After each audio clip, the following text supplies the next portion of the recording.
I try not to fidget as Mom slides the pot roast platter toward me, the familiar scent of rosemary and garlic momentarily masking the tension in the air. My simple charcoal pantsuit feels suddenly inadequate next to Camille's flowing maternity dress with its delicate floral pattern that perfectly highlights her 7-month baby bump. More potatoes, Adriana? Mom asks, already scooping a generous portion onto my plate before I can answer. Thanks, I mutter, catching Dad's approving nod from his throne at the head of the table. Camille's husband Ethan keeps his eyes fixed on his plate, methodically cutting his meat into perfect squares. He hasn't looked at me once since I arrived, which is strange even for him. Something's off tonight. So, Mom begins with a too casual tone that immediately sets off alarm bells. Renee from accounting mentioned your team landed the Westbrook account. I freeze mid-bite. How do you know Renee? Oh, she's in my garden club now. Such a lovely woman. Mom waves her hand dismissively. She mentioned you received quite a substantial bonus. $18,000. We're so proud of you, honey. The pot roast turns to sawdust in my mouth. I never told them about my bonus. Never. That information was private. My small victory after 3 years of 60-hour workweeks of missed vacations and skipped lunch breaks. That's... I start, but Dad cuts me off. Perfect timing, he announces, setting down his fork with a clink that silences the table. Adriana will be sponsoring Camille's baby shower. My fork freezes halfway to my mouth. Time seems to stop as the words hang in the air between us. I look from Dad's expectant face to Mom's pleased smile to Camille's expression's smug satisfaction barely concealed beneath a veneer of grateful surprise. What? The word comes out as a whisper. It's so generous of you, Camille gushes, placing a hand on her rounded belly. We've been so worried about giving this baby the welcome she deserves. I stare at my sister, my mind flashing back to a summer day 20 years ago. 8-year-old me, nose pressed against the window glass, watching as a dozen little girls in party dresses twirled through our backyard. Streamers hung from every tree. A professional clown made balloon animals while a photographer captured every moment of Camille's 10th birthday extravaganza. 2 months later on my birthday, Mom had ordered a small pepperoni pizza. Finish your homework before we eat, Dad had insisted, barely looking up from his newspaper. No party, no friends, just a single candle stuck in a slice of pizza and a pair of sensible shoes as my gift. We need to save, they'd explained when I asked why Camille got dance lessons while I stayed home. Why Camille got braces while I learned to smile with my lips closed. Why Camille got a car for graduation while I took the bus to my part-time job, saving every penny for the future they said I'd need to build for myself. The Rosewood Ballroom has the most beautiful package.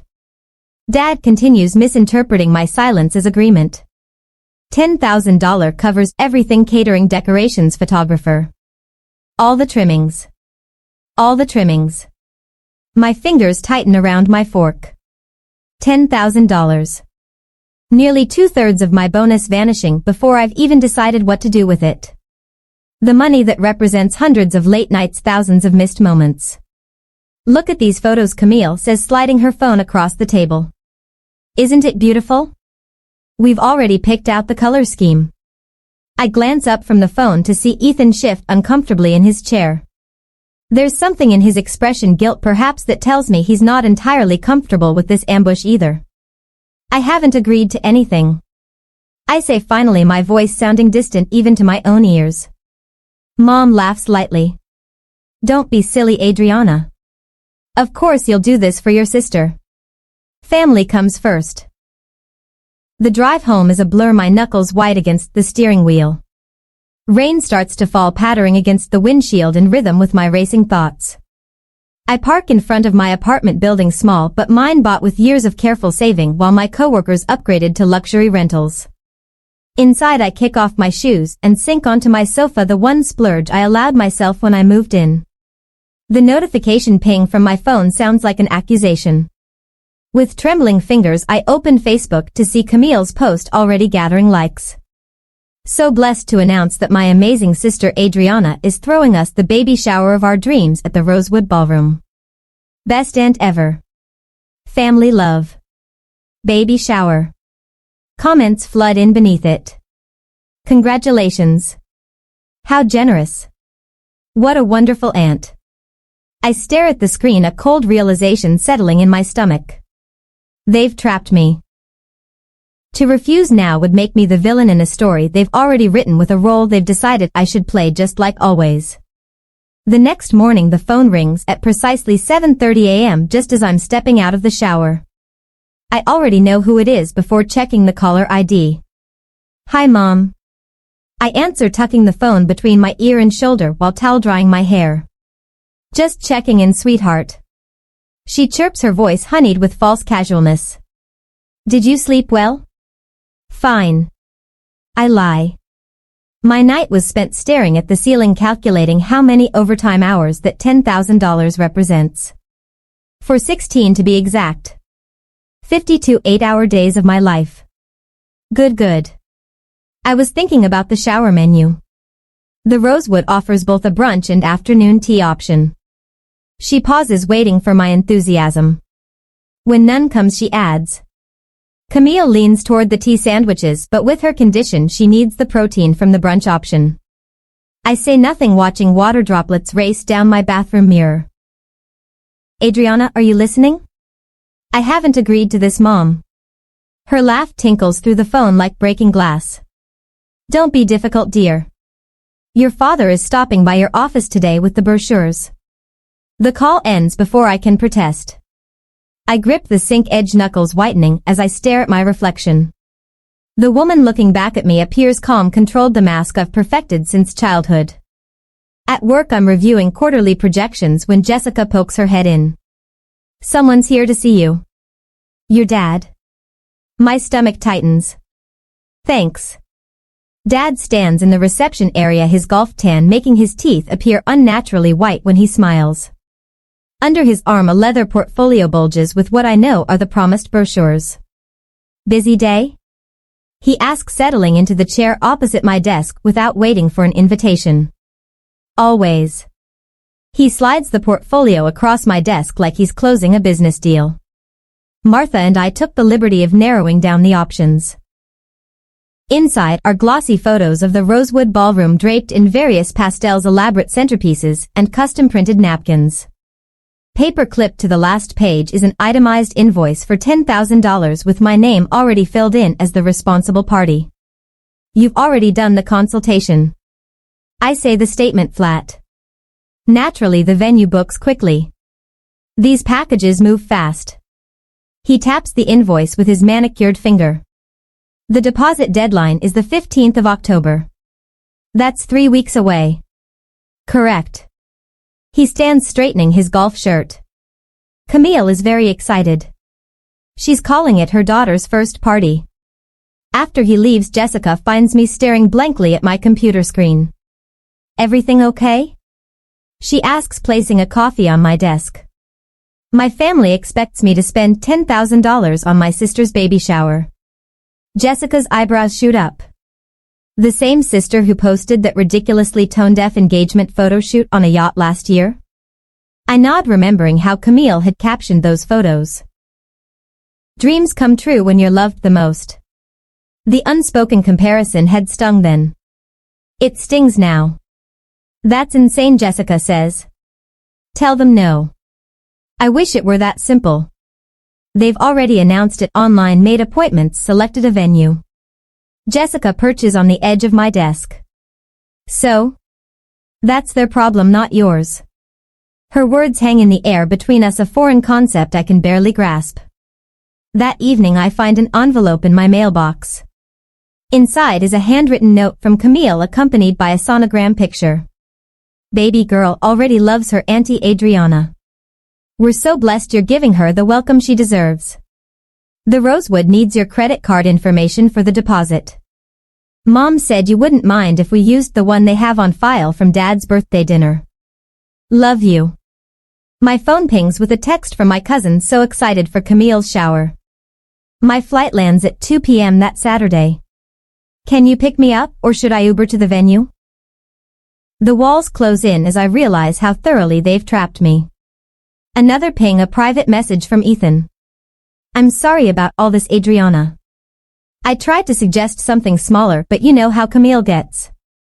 Please help us this once for family harmony. I promise to make it up to you. The next morning a knock at my door reveals Mom holding a small white bakery box tied with pink ribbon. I brought breakfast, she announces, breezing past me into my apartment.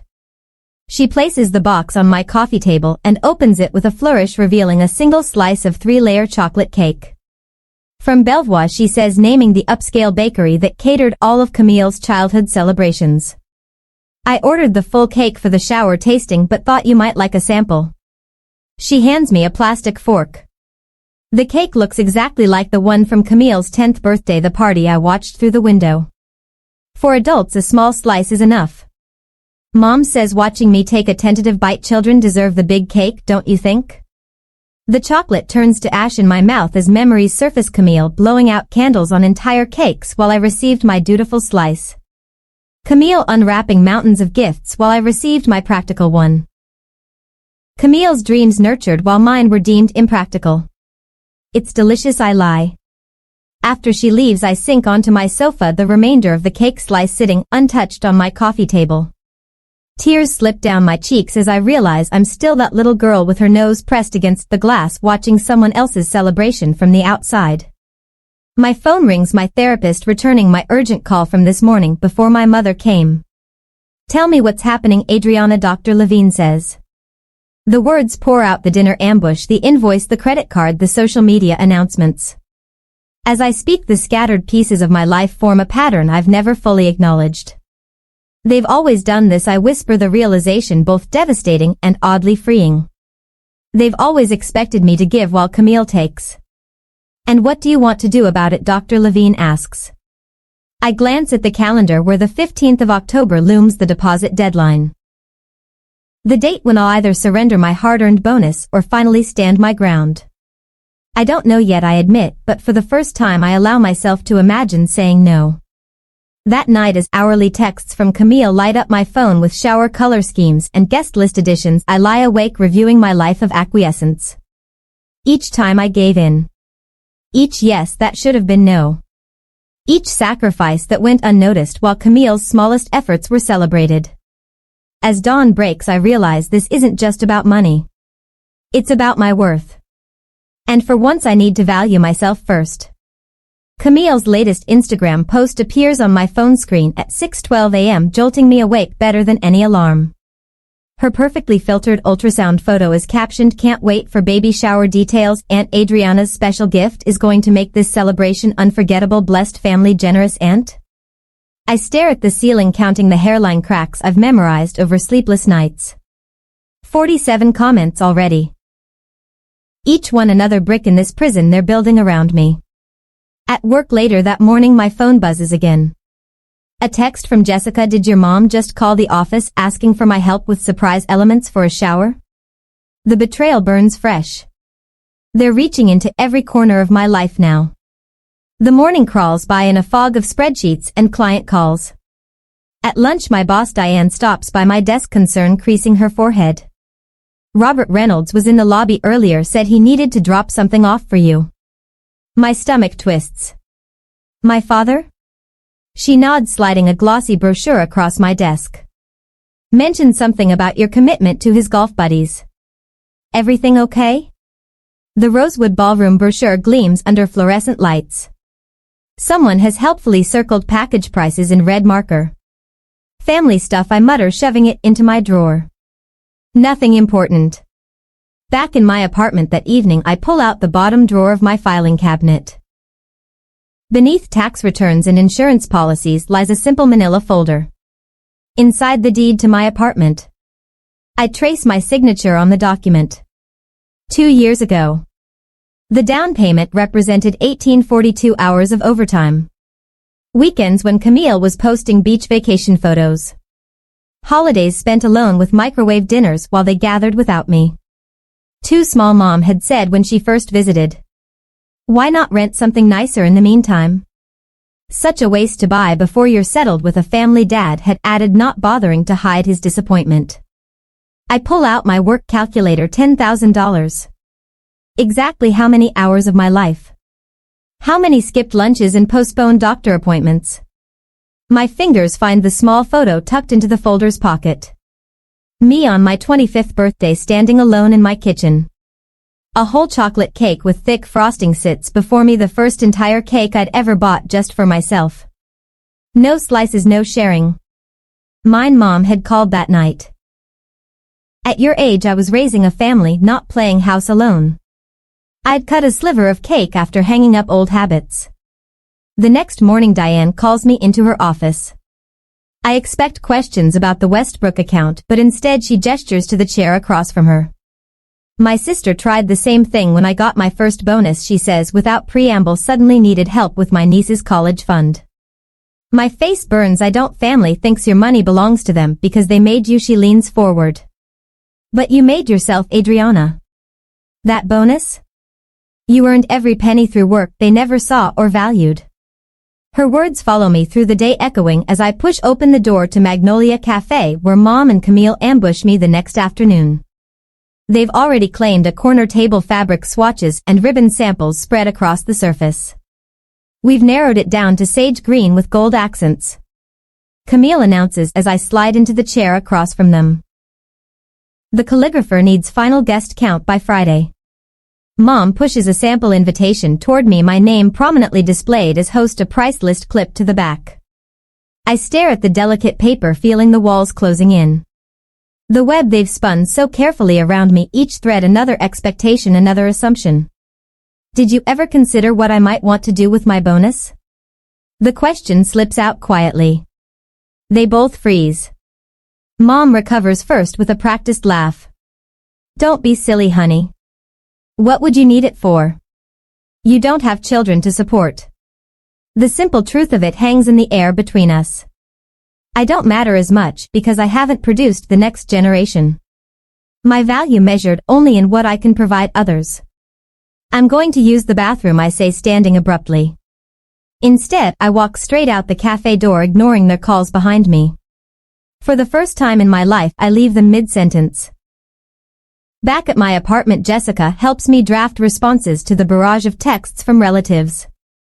Keep it simple, she advises. No jade, justify, argue, defend, explain. Just I won't be hosting the shower on repeat. My therapist, Dr. Kelly Roll, plays the confrontation scenarios that terrify me most. What's the worst that could happen if they're angry, she asks. They'll cut me off, I whisper. And what would that actually mean in practice? I blink, realizing I've never examined this fear. They rarely call except to ask for something. Holidays are obligations filled with criticism. When was the last time any of them asked about my life? Saturday evening, a knock at my door reveals Camille, eyes puffy from what I suspect are strategic tears. But she's not alone. My neighbor Tom stands casually in the hallway, watering the shared plants. Everything okay, Adriana? He calls, not even trying to hide his protective stance. Just a family visit, I say, letting Camille in but leaving the door wide open. Her ambush turns into an awkward 15 minutes of small talk before she leaves. Mission unaccomplished. Sunday morning, I walk into Sweet Dreams Bakery with a photo on my phone. The same ornate princess castle cake from Camille's 10th birthday party, down to the delicate sugar flowers and miniature drawbridge. Can you recreate this? I ask the baker, but just for one person. That evening I sit at my kitchen table. The cake, an exact replica of Camille's childhood masterpiece, gleams under my apartment lights. I slice a generous piece, the knife gliding through layers of vanilla and raspberry filling. The first bite dissolves on my tongue. I close my eyes, savoring the sweetness without guilt or obligation. I take a photo of the cake with my slice prominently displayed. For a moment my finger hovers over the share button, then I save it to my private album instead. This moment belongs to me alone. My phone pings with another message from Mom. I turn it face down without reading it.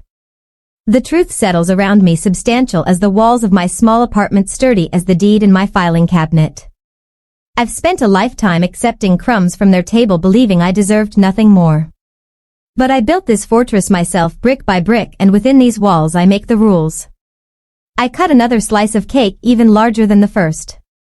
On Monday morning, the spreadsheet glows on my laptop screen, each row a testament to years of financial imbalance. Column A, the date. Column B, the request. Column C, the amount. Column D, what Camille received in the same time period. $3,000 for Camille's graduation party. $200 for my card. I mutter, fingers flying across the keyboard. $5,000 toward Camille's wedding. My invitation arrived late. I've been at this for hours, excavating bank statements and credit card records like an archaeologist unearthing proof of a forgotten civilization. The civilization of Adriana Reynolds. Family ATM. My phone buzzes. Mom. Again. The sixth call today. I silence it without looking and return to my spreadsheet. The numbers don't lie. They never have. The final tally makes my stomach clench. $37,842 over the past 10 years. Nearly $40,000 of my hard-earned money funneled to the golden child while I lived on ramen and worked overtime. I open a new document and begin typing. To my family, after careful consideration, I will not be funding Camille's baby shower at the Rosewood Ballroom or any other venue. This is not negotiable. Thanks for watching. My financial decisions are mine alone to make. Any further attempts to pressure me will result in a complete communication break. Adriana. I read it over 3 times before hitting send. No justifications. No apologies. Just facts and boundaries. The moment I click send, I feel lighter somehow. An hour later, the doorbell rings. Dad stands on my doorstep, face flushed red above his golf shirt. He doesn't wait for an invitation, pushing past me into my living room. What is this nonsense? He waves his phone at me. Your mother is in tears. I meant what I wrote, I say, surprised by the steadiness in my voice. This isn't how we raised you. He paces my small living room, examining my possessions with obvious disapproval. Family supports family. Family. Exactly, I say. When has my family supported me? He stops, mouth opening then closing. For the first time in my life, my father has no ready answer. I have a meeting with a client, I say, holding the door open. I need to leave for work this afternoon. His eyes narrow. This isn't over. Actually, it is. At work, I create a new email folder labeled family and set up auto-forwarding rules. Every message containing shower selfish or your sister gets filtered away from my main inbox. Jessica from accounting notices my determined clicking. Family drama? She asks, leaning against my cubicle. Family financial exploitation? I correct her, feeling a strange liberation in saying it aloud. My phone vibrates with a text from a number I don't recognize. This is Kathy Miller. Remember me from high school? Your mom called about Camille's shower. I block the number without responding and add another rule to my email filter. By lunchtime, Camille has posted a tearful selfie on Instagram, devastated that some people care more about money than family. Please pray for my baby girl who deserves to be celebrated. Abandoned. During pregnancy. Heartbroken. The comments flood in. So sorry. How could anyone do this to you? Family should come first. I close the app and take a deep breath. My rehearsed responses play through my mind like a well-practiced script. I've anticipated every guilt trip, prepared for every manipulation tactic. My phone buzzes again. Ethan. The credit card is maxed out. We can't make rent this month. Please, Adriana. Just this once. I stare at his message. A cold realization washing over me. This isn't just about a baby shower. They're drowning financially, and I'm their only life raft. I'm sorry for your situation, I reply. I can recommend a financial counselor. NNO. 3 dots appear, disappear, appear again. Finally, Robert and Martha are coming to the Wild Sage Cafe tonight. They know you'll be there. Please don't make a scene. I almost laugh. They're worried about me making a scene? The Wild Sage is my ritual, my weekly indulgence. A quiet corner table, the cedar plank salmon, and an hour with a good book. I consider canceling. Eating microwave ramen at home instead. No, I refuse to hide. They're waiting when I arrive after work. Mom, Dad, and Camille huddled at a foretop near the windows. Camille's eyes are rimmed red, one hand resting protectively on her rounded belly. Mom waves frantically when she spots me. Adriana. Over here, honey. Several diners turn to watch as I walk deliberately to my usual corner table and sit down. They exchange glances before migrating to my table like a small determined army. Mom slides into the chair across from me. Dad stands at the table's edge blocking my exit. Camille hovers at his side, sniffling dramatically. You've always been jealous of me, she says, voice pitched to Carrie. Even now you can't stand that I'm starting a family while you're alone. An older couple at the next table looks over, clearly listening. This isn't about jealousy, I say, keeping my voice level. This is about $10,000. It's just money, Mom hisses. Family is forever. I'm not paying $10,000 for a party I didn't plan, I say, the words coming out clearer and stronger than I expected. Not now. Not ever. Dad leans forward, voice dropping to a threatening rumble. You ungrateful little, sir, the waiter interrupts. Is everything okay here? Family discussion, Dad says dismissively. Miss Reynolds, would you like these people to leave your table? The waiter asks me directly. 3 pairs of eyes bore into me, silently demanding compliance. Yes, I say. I would. Heads turn throughout the restaurant as my family gathers their things. Camille's theatrical sobbing echoes as they make their exit. I expect to feel guilt or shame. Instead, I feel lighter than I have in years. Your usual? The waiter asks. Yes, please. As he walks away, I notice several subtle nods from nearby diners. An elderly woman raises her water glass in a silent toast. My phone buzzes with a text from Ethan. I understand your position better than you know. I take a deep breath and do something I've never done before. I block my family's numbers one by one. Mom. Dad. Camille. For the first time in 29 years, the only voice I need to listen to is my own, and it sounds remarkably like freedom. A week passes by in different attempts for me to give in, but I refuse. I completed a portfolio of evidence of what I contributed to this family through the years and also found the co-signing agreement for Camille's loan. But all of that ends today. On Saturday afternoon, I walk into my parents' living room carrying a leather portfolio that weighs like armor against my chest. The text message about Camille's emergency hospitalization due to stress brought me here despite my better judgment. But as I'd taken the scene, Camille lounging on the sofa, scrolling through her phone, looking remarkably healthy for someone supposedly in medical distress, the last thread of my guilt snaps clean. Where have you been? Mom rushes toward me, her voice pitched with practiced concern. We've been worried sick. Dad stands by the fireplace, arms crossed, his silver hair catching the afternoon light. Sit down, Adriana. We need to talk about what's happening with this family. I remain standing. Yes, we do. Ethan shifts uncomfortably in the armchair, eyes darting between me and Camille. The room smells of Mom's cinnamon potpourri, the scent she brings out when trying to create an atmosphere of holiday warmth regardless of season. A manipulation tactic I recognized from childhood. Camille has been under tremendous stress. Mom begins perching beside my sister and patting her hand.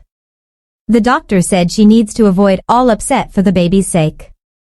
Interesting, I say, placing my portfolio on the coffee table because I called the hospital before coming over.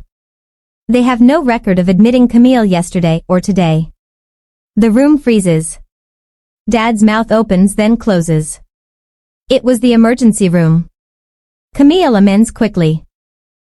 They don't keep records the same way. They do, actually. I unzip the portfolio, but that's not why I'm here. Mom leans forward, eyes narrowing on the folder. What's all this? The truth. I pull out a spreadsheet and place it on the table. This is a record of every financial favor I've done for this family over the past 8 years. totaling $47,328. Dad steps forward. Now wait just a minute. No, Dad. You wait. My voice doesn't shake like it used to. Camille's transmission repair.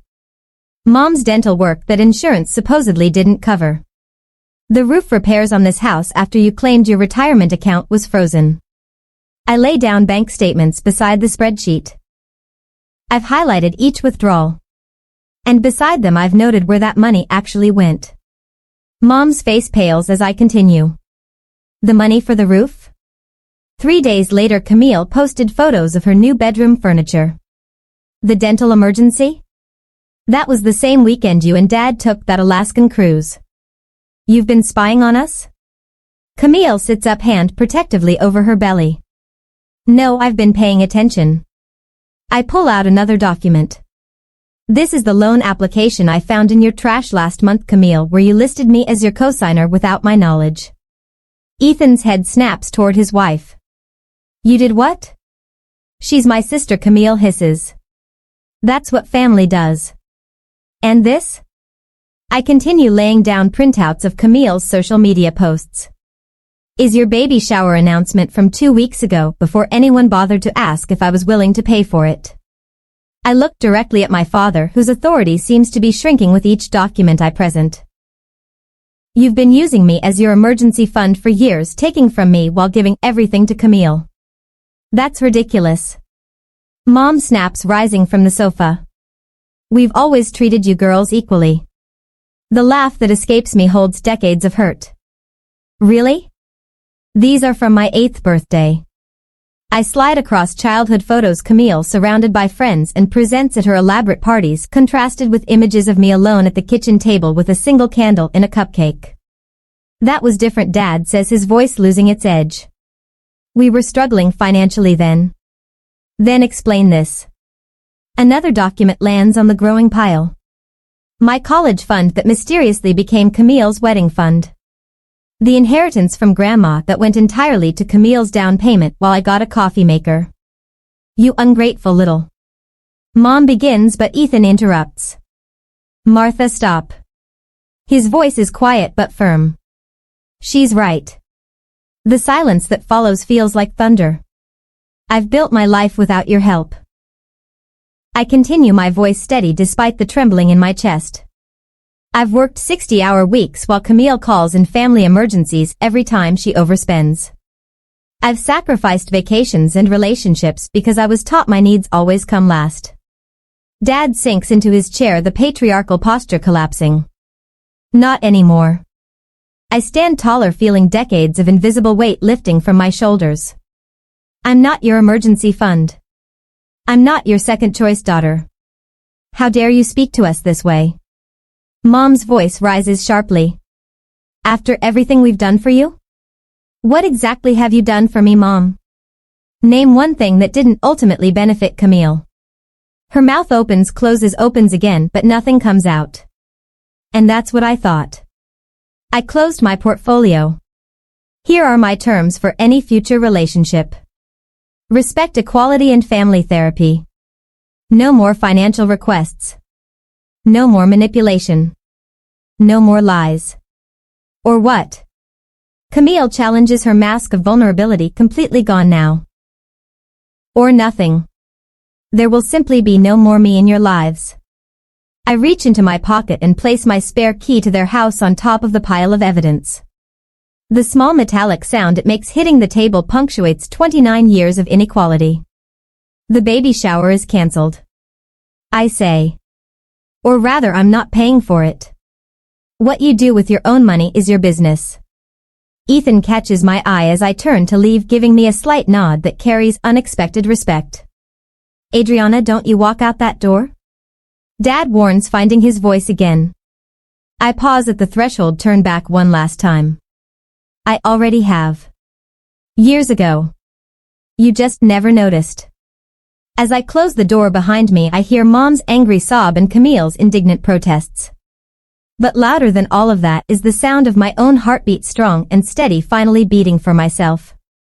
6 months later, I hang the last framed photo on my living room wall and step back to admire it. Not a family portrait, those remain in storage, but a picture of me standing proudly in front of my new apartment building. Jessica took it 3 months ago on moving day, capturing the moment when I finally allowed myself to upgrade from my starter home to this spacious 2-bedroom with the terrace I'd secretly coveted for years. Perfect spot. Tom calls from the kitchen where he's arranging appetizers for my housewarming. The spring sunshine streams through windows twice the size of my old place. You think? I ask, tilting my head to study the arrangement. Absolutely. It's the first thing people will see when they walk in. He brings over a glass of wine. To new beginnings. The doorbell chimes and I take a deep breath before opening it. No racing heart, no clenched jaw. The physical symptoms of family anxiety have faded over 6 months of therapy. Jessica enters with her husband Mark, followed by colleagues from work and neighbors from my old building. Not a relative among them, yet the room fills with more genuine warmth than I've felt at any family gathering. Your donation helped fund our entire spring workshop series, says Leanne, my therapist's colleague who runs financial literacy programs for women. 20 participants this session. I smile, remembering how it felt writing that check using part of what would have been Camille's baby shower money to help other women learn what took me years to understand. Not guilt, not obligation, just quiet satisfaction. Later, as conversation flows around my dining table, the one I bought myself without agonizing over the cost, Mark raises his glass to Adriana's first home-cooked birthday dinner with friends. It's not my birthday for months. I laugh. Practice run, Jessica winks. Since you mentioned your birthdays were always understated. The familiar ache rises but doesn't overwhelm me. Dr. Levine calls this progress, feeling the hurt without drowning in it. After dinner, I slice into a decadent chocolate cake from Magnolia Bakery. Not the carefully rationed slivers of my childhood, but generous wedges that cause everyone to groan appreciatively. When I cut my own piece, the same size as everyone else's, the simple equality feels revolutionary. My phone buzzes with a text. Ethan. I no longer flinch at family notifications. Camille started financial counseling. Baby girl arrived last night. Both doing well. I type back congratulations, feeling the complicated tangle of emotions without needing to untangle them immediately. Next week's therapy session will help with that. Mom's Christmas card sits on my counter, just a photo this year. No guilt-laden message about family obligations. Dad hasn't spoken to me since I walked out 6 months ago. Some wounds need more time than others. The gathering winds down past midnight. I hug each guest goodbye, savoring the simple pleasure of chosen connections. After everyone leaves, I wander through my new home, fingertips trailing along walls painted in colors I selected. The second bedroom serves as both home office and the headquarters for the investment club I started with coworkers. A leather-bound journal sits open on the desk, documenting my journey, not for anyone else's approval but for my future self. In the kitchen, I cut another slice of cake just because I want it. The gesture, once rebellious, now feels like breathing, natural and necessary. I return to the living room and touch the frame holding my photo. Not the one my parents wanted me to be, but the woman I chose to become. Some people will only value you when you value yourself first. I whisper to the empty room that feels anything but empty.